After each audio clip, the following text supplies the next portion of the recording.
Magulanon nga nangayo og tabang sa brigada ang usa ka inahan gumikan kay nagantos sa ses sa iyang tutoy. Ang midangop mao si Arlene Casol Pacaldo, taga Suba Masulog, Dakbayan sa Lapu-Lapu. Gibutyag ni Pacaldo nga nagantos na siya sa gibati nga sakit o gusto na gyud siyang mahilis ang maong sis. Gabi sakit na kayo, labi namang tutoy akong anak kinamahuran.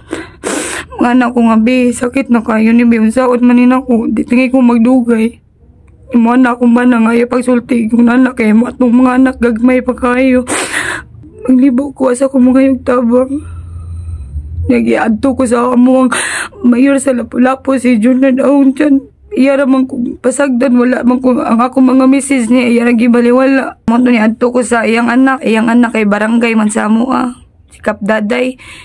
Otoy, sige lang, schedule. Wala mangyapon. Apan wala siya ikapalit nga tambal. Gumikan sa ilang kalisod sa pagpuyo. Ang iyang bana nang inabuhi lang isip usa ka tricycle driver. Nga namong silingan nga adto na lang sa brigada, sa Ronda Brigada, basig matabangan kanila dito.